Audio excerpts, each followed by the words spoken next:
Hello and welcome to Oweleketv. My name is Antonia Nwokolo. The news headlines. EFCC denies reports of ex-minister Snub to invitation, cites health reasons. Dangote Group headquarters raided amid probe. On the foreign scene, McCarthy warns of election turmoil if Supreme Court doesn't deliberate on Trump's cases. And in sports, U.S. goalkeeper Zack Steffen secures move to MLS club Colorado Rapids. Follow us on our social media handles at Oweleketv. Visit our website at www.oweleketv for a thrilling journey. Oweleketv, rising star at the fairground.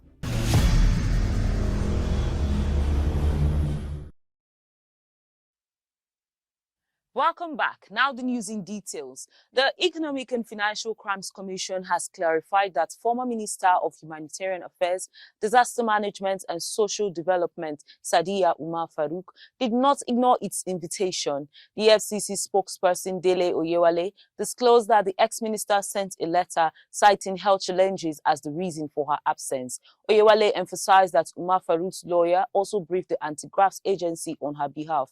The EFCC has considered her plea and expects her to honor the invitation soon. The Commission clarified that the reported misappropriation figure of 37.1 billion naira is still under investigation and the actual amount might exceed the current estimate. Meanwhile, the National Coordinator of the National Social Investment Program Agency, Halima Shehu, has been released. The Lagos State government has declared that the Third Mainland Bridge will undergo closure on Tuesday, January 9, 2024, to facilitate necessary repairs. Initially reopened on December 21st after a brief closure in November 2023 to alleviate traffic during the Utile season, the bridge shutdown is essential for the Federal Ministry of Works to continue repair works on specific sections. According to Mr. Oluwaseun Osiemi, the Commissioner for Transportation, the closure will specifically target the Iyano Oworoshoki Adeniji Adeleye section for comprehensive repairs. Ongoing efforts since November 2023 have focused on fixing ramps, with the upcoming closure addressing the remaining portions of the bridge. To mitigate commuting challenges, Osiemi outlined a schedule from 12 a.m. to 12 noon.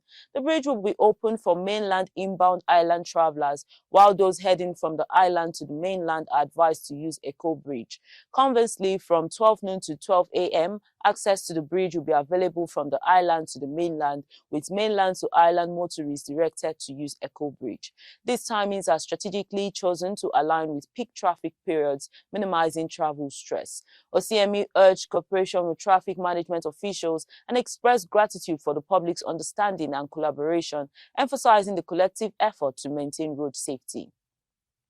The governor of Plateau State, Caleb Motwang, has voiced his discontent with the Court of Appeal's decision to nullify his election, alleging unfairness and a lack of adequate hearing. Motwang asserted that despite presenting 8 points to the court to substantiate the validity of his election, only one was addressed. He argued that the dismissal of the 7 remaining issues contradicted the Supreme Court's directive for intermediate courts to rule on all presented matters. Now he is appealing to the Supreme Court, urging them to declare him the rightful elected governor of the state. In a brief submitted to the Supreme Court by a team of senior advocates of Nigeria led by Kanu Agabi, Motwang insisted that the Court of Appeal's judgment should be dismissed due to the lack of a fair hearing. He emphasized the legal principle that where there is a wrong, there must be a remedy. Motwang argued that the denial of fair hearing rendered the proceedings null and void, citing relevant case law.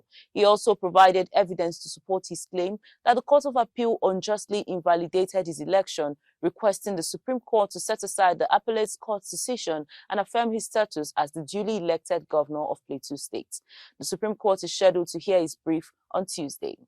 Let's go on a short break. We'll be right back. Follow us on our social media handles at Oweleketv. Visit our website at www.oweleketv for a thrilling journey. Oweleketv, rising star at the fairground.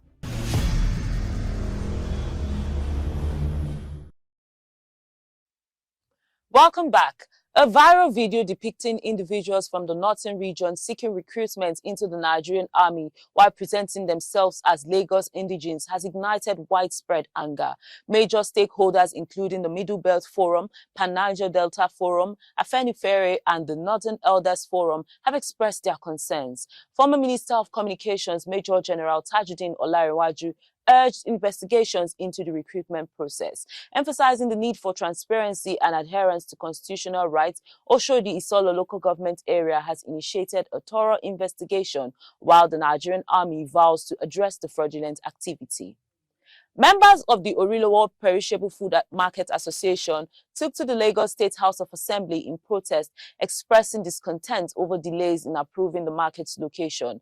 Photos show association members with placards demanding approval for the market at plot 705 Adekunle bus stop, Ikorodu Road.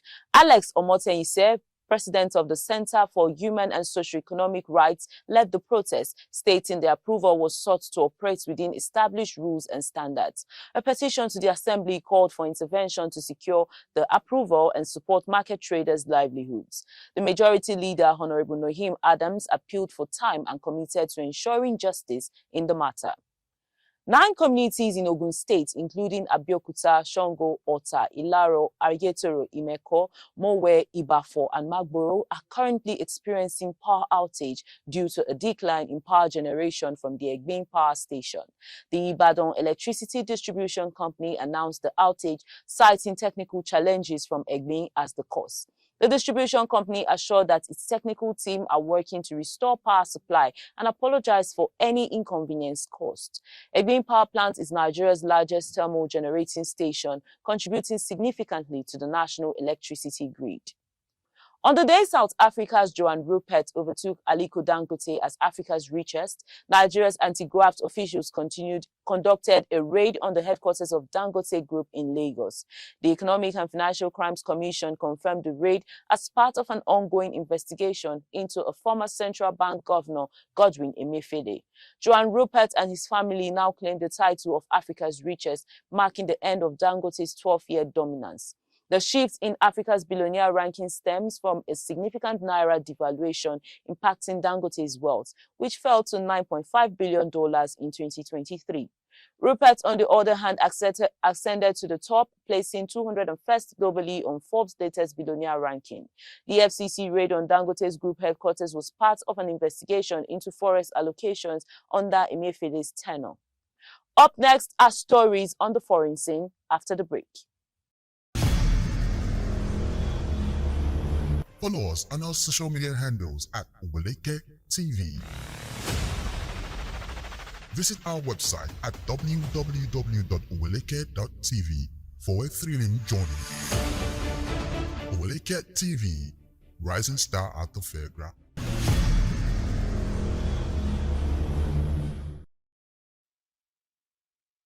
Welcome back. On the foreign scene, former Assistant U.S. Attorney Andy McCarthy issues ominous warning about Trump's case in Colorado and Maine, stating that the U.S. could turn into complete chaos ahead of the 2024 presidential election if the Supreme Court doesn't deliberate on the cases. Trump was removed from the primary ballots in Colorado and Maine based on Section 3 of the 14th Amendment, citing engagement in insurrection. McCarthy urges the Supreme Court to settle the issue to avoid widespread litigation and chaos in multiple states.